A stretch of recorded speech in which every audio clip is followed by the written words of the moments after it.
What's good, everybody? We are back. It is your boy Jarod and your girl Gabby, episode 75 of the Kicks and Shit Show. Wow. See? I kind of threw you off there. You were thinking is this a moment of silence because we took a week off because we've been traveling? Because I feel like it was. You were waiting for the air horns. I mean that's what I was waiting for. that you really just want to do it yourself. That's what it was. I wanted to give you the opportunity. No. Listen, we were off last week. People are busy out in here in these streets. Lots happening. We're gonna get to all of that. But first, before we get into, so don't tell me about what we're gonna talk about. How are you doing just right now today? I'm great. I'm being super awkward because I'm like, you know me, I'm a chatty girl. Like, my name is Gabby. Yeah, you're like, so, like, we'll get to all that. Am I allowed to say where I am? Or Yes. No. We'll get to where you were. Where are you currently located today? Currently, your girl is in Weehawken, New Jersey. Beautiful, overlooking the city. I'm in a hotel. I'm starting to look at apartments, which finally feels a little bit weird, to be honest with you. I mean, deals are still crazy. Like, who would have thought a washer and dryer in your apartment is going to run you like a couple stacks? But like, you know.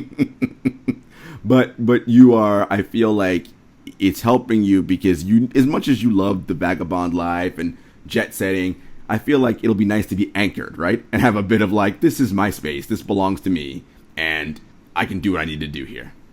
Yeah, and I mean, and I think like Sam Baker from Jordan Brand posted something about probably a month ago or so now about just the process of her moving across the country. And I think it's really important to call this out, right? Social media is like a highlight reel of our lives. So people are like, oh my God, you're living your best life. But like between packing for flights, wearing the same things all the time, like changing over clothes because it's a little bit colder in New York than it is out in Vegas or LA or Atlanta, like places that I've been recently, right? So it's like that constant on the go that I feel so disconnected and not having any form of stability. It's like you look for stability in places that are a bit unexpected, right? Like for me, I usually fly United. No, this episode is not sponsored by United Airlines.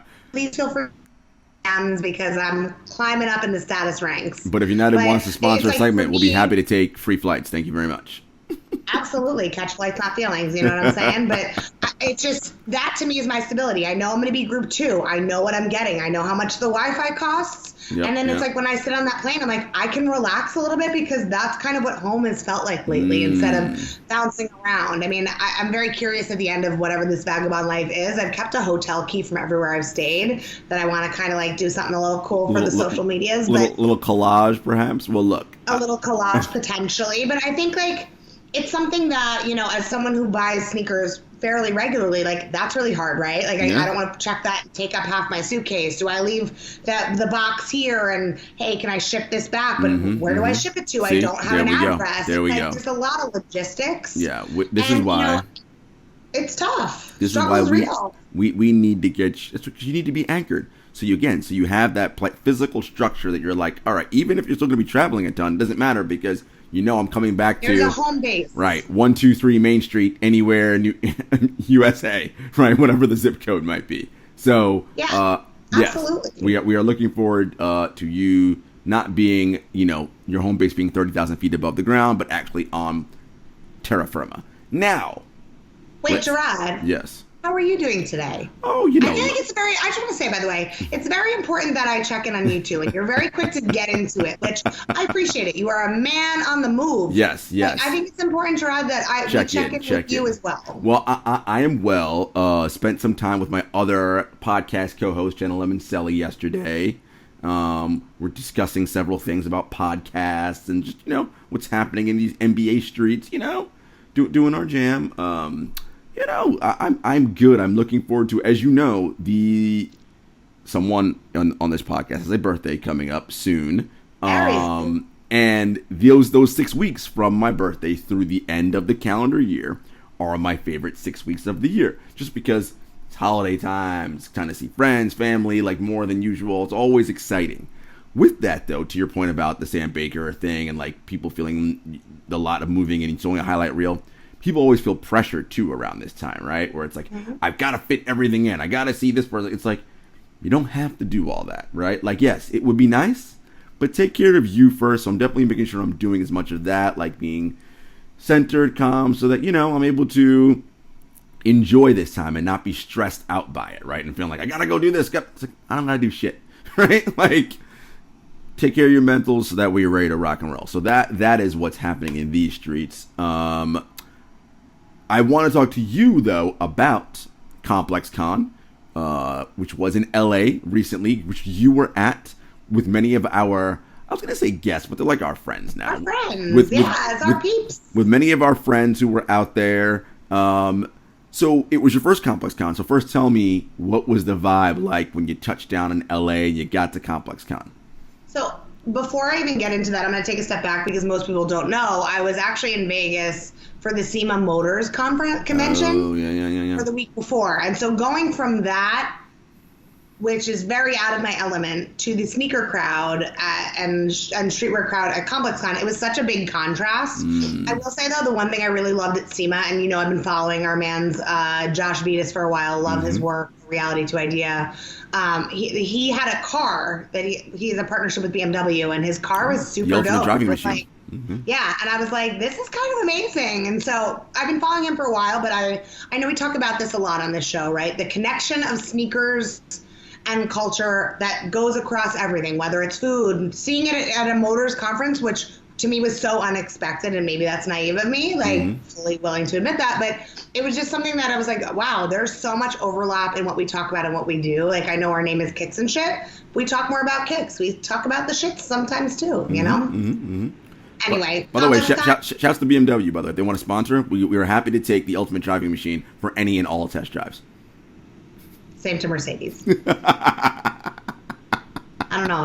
I love my baby Benz, but anyway, ComplexCon. ComplexCon was a vibe this year. Let me tell you, right? Like, and I had someone with me who had never been either, but is like new to the sneaker game. So it was really interesting seeing things through his lens. He was like, wow, everyone I see out in the world who's wearing a cool outfit, it's like you put them all together and you multiply them in the thousands. He was like, I feel insufficient. And I was like, good. He had his like Tokidoki hat on and like all these and like Nike dunks. It was like, he did a good job, but it just was so funny because you and I, we're so used to that, right? It's like a piece here, a piece there. I mean, think about it. It's remember when we went at All Star when it was in Chicago?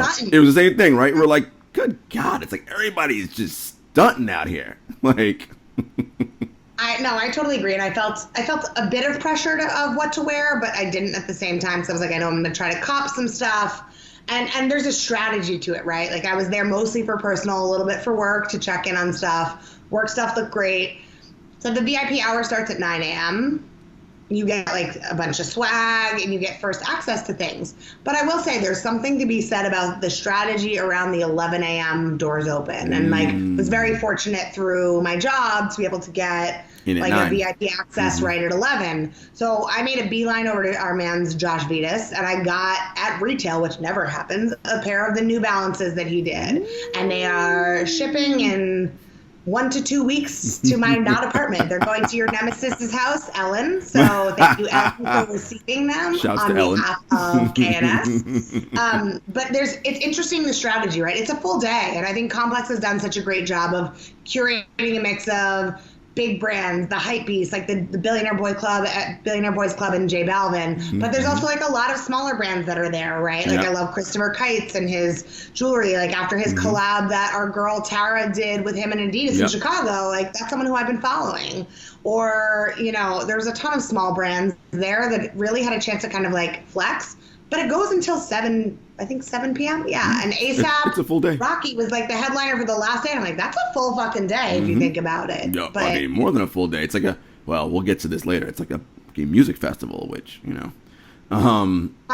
I mean, we didn't stay for the last concert because your girl had a flight, but so I missed all of that. But the way that they transformed the space, I mean, I think the First We Feast Lagoon with all the different like foodie brands and local eats, I thought that was super cool. It just was really well done. And I think a lot of it came together kind of last minute because we didn't know if they were the state of the world. Right, so I give Complex a lot of credit. No, that's ComplexCon always, Complex does a great job, and their whole thing, right? It's culture, sneakers, music, food, everything. I'm curious, were there any... Because, you're there. Did you discover anything new while you were there? Like, oh, look at this is kind of cool, that maybe you hadn't heard of before, or you just by accident because you went to the booth next to it and you're like, what's this? Yeah, I mean, I think there was a few like local artists that I was really into. NFTs were huge. I think like I love Quicks and his different figures and sculptures that he does. So he had a really cool partnership with Run DMC to create like a limited design, and I'll post it on our social. But DMC was there signing stuff the first day, and it was with Martian Toys, which is a local collectible shop based out of Philly. And like one of the co-owners is designing his own toy. So like I love talking to people like that who are up and coming. They partner with the right collaborators. They're creating new things, but also like from a partnership perspective. Also, Adidas was all over ComplexCon. It was kind of crazy to see the strength of their presence. I thought there was a lot of really cool like limited drops, like the Joe Fresh Goods drop that happened on day 2. I think like the Codon stuff was really cool artists, great style. But yeah, I mean, I keep debating if we should just post a reel or like a slideshow of all the cool shit, but I don't know. You know, your girl took some content while she was there. Of course, that's what it's for. I think a reel. Reels seem to be popular in the streets. They hit with the kids, as they say. Should we share it on our non-existent TikTok, Jarod? We could talk about TikTok in a bit. No, that's awesome. Glad you were out there repping K&S, doing your one of these days when I feel like I said we're gonna have to go. When I feel comfortable being out in like a large crowd again, we will definitely do that. So transitioning or kind of staying somewhat familiar, but speaking of large crowds, and this is a reason why I was like. Everyone, I'm sure, has heard about what happened at the Astroworld Festival in Houston. This is Travis Scott's music festival. 8 people died, if I'm not mistaken. Several others were injured. Apparently, from what I understand, someone was going around injecting people with drugs, and that's how a lot of people were sort of falling out and having adverse reactions, clearly, as people died. The part I want to talk about, though, Gabby, is I saw stuff, and Complex put something up about this. Should Nike pause its collaborations with Travis Scott? And, I think this whole situation is interesting in the sense that, Travis Scott's brand and his whole, ethos is chaos and loud excess vibe and just a disruption, right? But, in the most extreme possible ways, right? That's what he does. It's not great, right? In the sense that, right, because of what happened, and who knows what's going to happen with him in terms of future concerts, what have you. Are venues and different concert promotion teams going to want to work with him? Because it's all good when it sells and everybody loves it, right? But when bad stuff happens, now everybody's like, oh, they want to run away and be distant from it. But it's like. But that's the nature of capitalism, right? You're fine taking the money when it's working, but the minute it's a problem, hands off, I want nothing to do with it. And it's interesting, the idea of should Nike stop doing collabs with Travis Scott? Because on the one hand, for Nike, this is strictly a money-making venture, right? Or anything they do, because they're a company that's for profit. They're a publicly traded company. Their job is to make as much profit as possible. The Travis Scott collaboration, those shoes are popular, as we know. But should they? Does Nike have a responsibility to be like, I don't know, man, we might have to put a pause on all this right now? What do you think? Yeah, I mean, I think there's a ton of thoughts swirling around, and I have friends who were there who were talking about just how crazy it is. Even one of my friends was lost his wallet in the shuffle. I mean, fortunately that was it and he was okay. But just hearing I know BetterHelp Therapy, the app dropped Travis Scott. I know his Dior collab is in question right now. I think, and I've also seen a lot of stuff on social media about artists who, when they see that riots are happening or crowding is happening, they'll stop the music and be hey, pick that kid up or make sure that person's okay. I mean, I agree with you. I think that's a little bit of his brand is getting people excited, right? He goes, we're breaking through security. So what happens? People break through security. Break through security. I think there's something about that kind of power and control over a crowd that's an adrenaline, a rush, right? And that's also, to your point, part of his brand. This is not the first time this has happened. How do I feel about Nike? I mean, Nike's a brand that likes to be disruptive. So I think in that sense, Nike's going to do what Nike's going to do. Like, I think a lot of people, and this is a very different scenario, but when Nike signed with Cap in the heat of everything going on with Kaepernick, everyone's like, why would they sign with him? And it was a brilliant move. They're not looking to do a new partnership with Travis at this time, but like, I don't know. It'll be interesting to watch. I think that Nike's going to Nike, and I'm interested to see how it's all going to pan out and how things are going to go. I mean, I'm seeing like a lot of brands that are kind of like, let's kind of like cool it with this. I know he was supposed to perform at Day in Vegas. This upcoming weekend, he's not part of that festival anymore. So it's, I don't know. I think the next couple weeks are going to really tell what this is going to end up becoming. And again, my heart goes out to those. I think it was the 250 people that got injured and like the 8 to 10 people that had lost their lives. It's terrible. It's a terrible tragedy. So I think to see how things are going to pan out. I think your point about Nike is right, though, right? In terms of they kind of do what they do. I don't imagine there'll be no new Nike Travis Scott collaboration coming out in the next week or two. That's not happening. I was going to say, but I'm curious to see if the Air Maxes that they did have slated in the next couple weeks are going to get pushed. There are Travis Scotts that are coming up on the docket. Yes, so correct. Let me be clear about that. There are Travis Scotts on the docket already slated to come out. Whether or not they get pushed back or not, that's a different story. To clarify, I don't think they're going to be doing any new collaboration designs right now. But again, they are Nike, so who knows?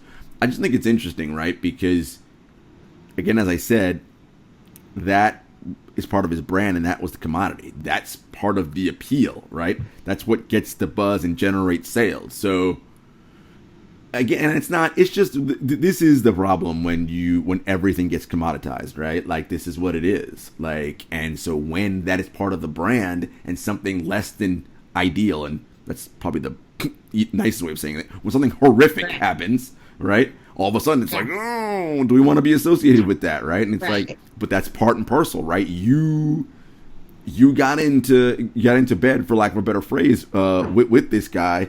You know this is his brand. Someone had to have the foresight to be like, something like this could happen. This could potentially happen. Totally agree. This could happen somewhere online.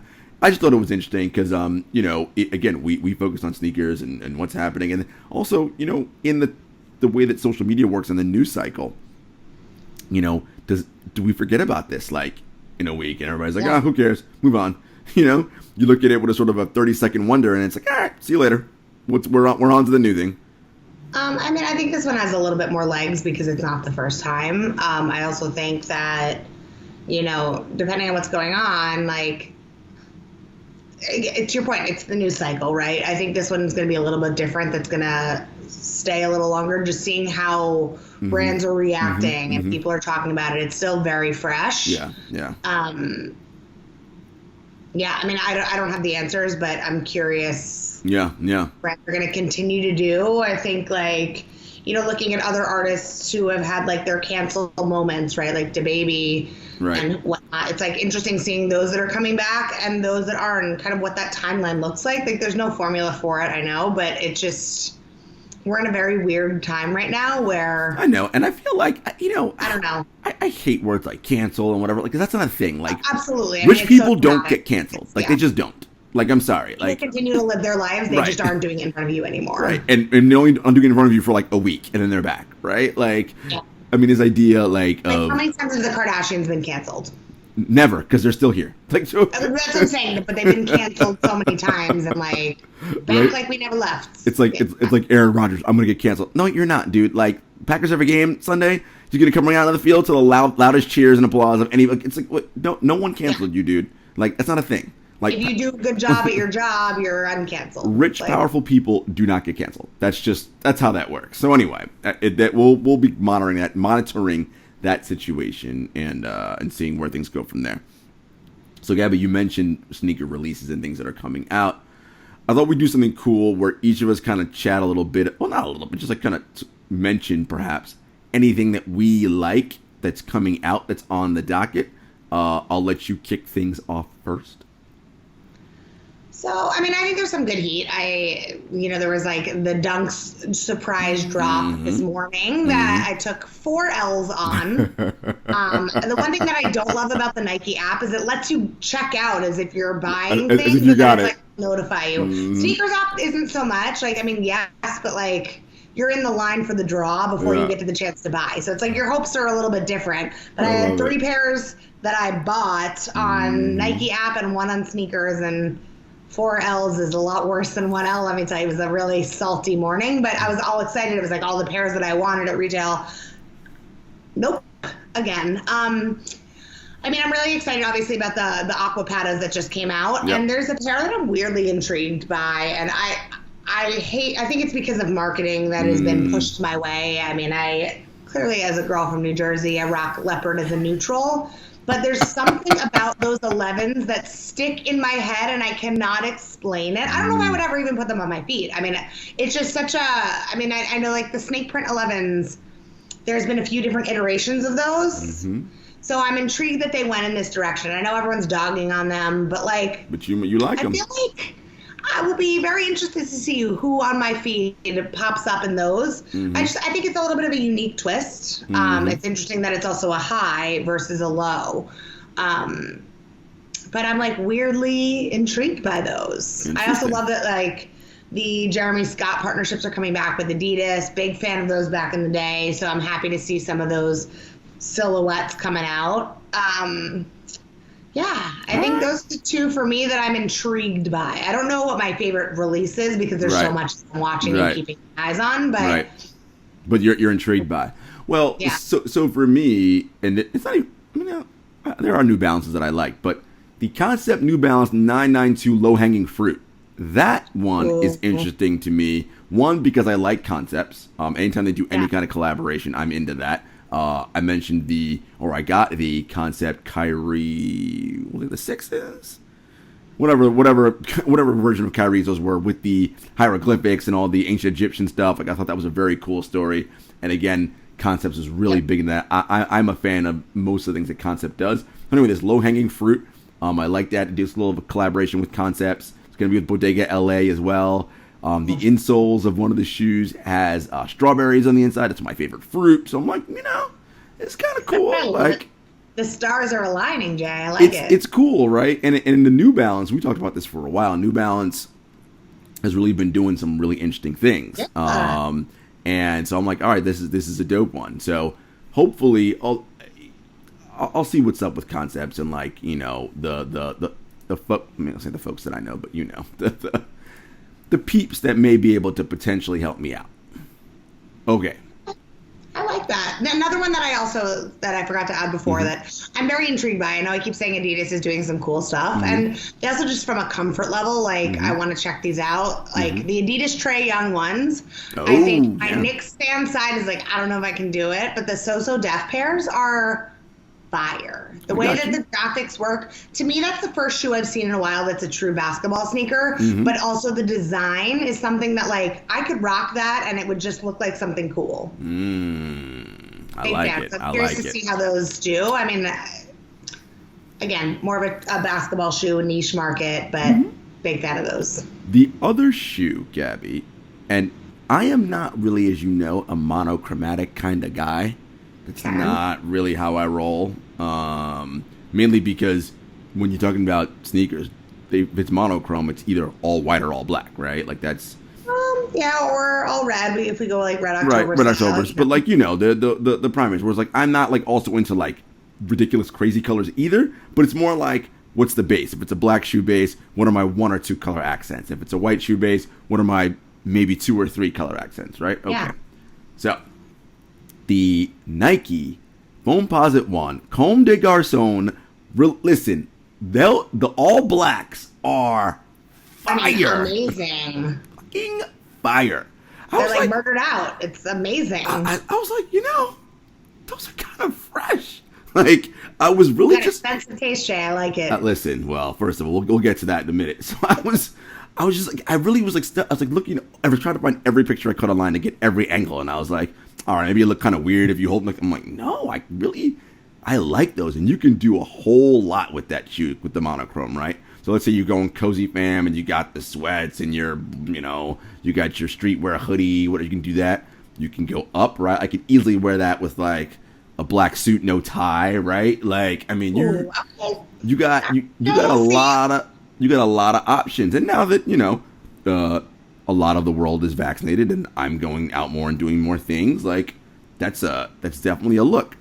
Now, of course, the problem is, as you so happily pointed out, I'm like, sheesh. Why these shoes gonna retail at $525 to start? Like what?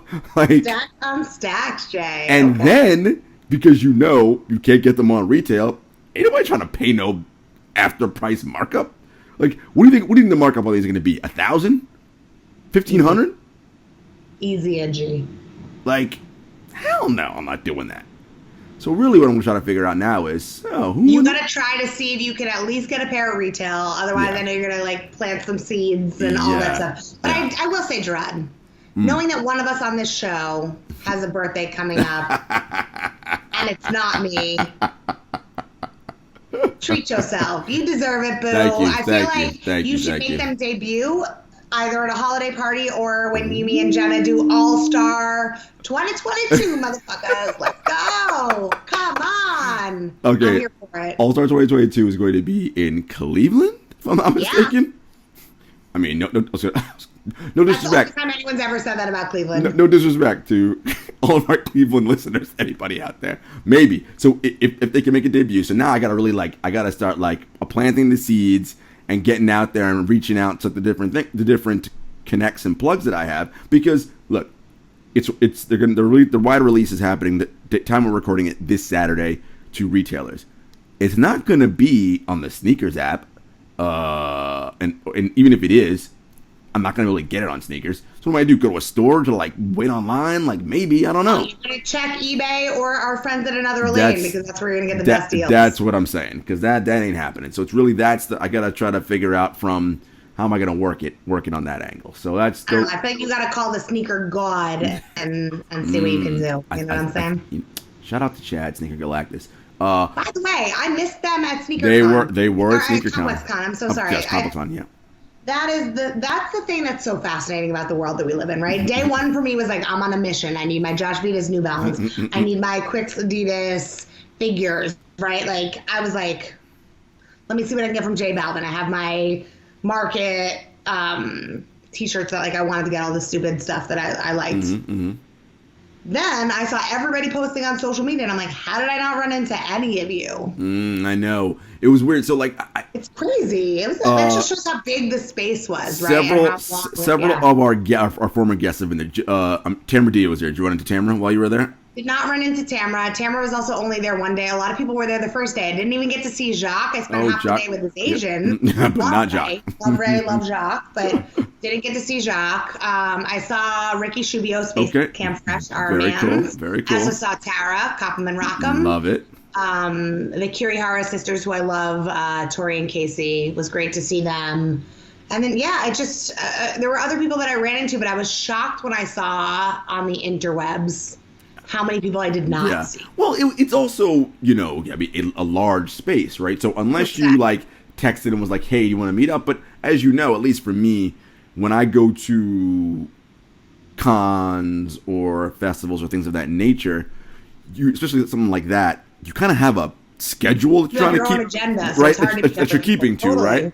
And especially if you're going to a place like LA and you got friends out there, it's okay, I got dinner with so and so, right? So you already kind of have, right? Anytime I fly into a spot, I like to have stuff already set. I like to have a little bit of randomness happening. That's fine, but I want to. We having dinner on Tuesday, cool. I want to have the thing set so that you feel like you're maximizing your time there, right? So it's hard when no one's ever just free. I'm I kind of have dinner plans. Let me try to squeeze you in for a drink at 6, maybe.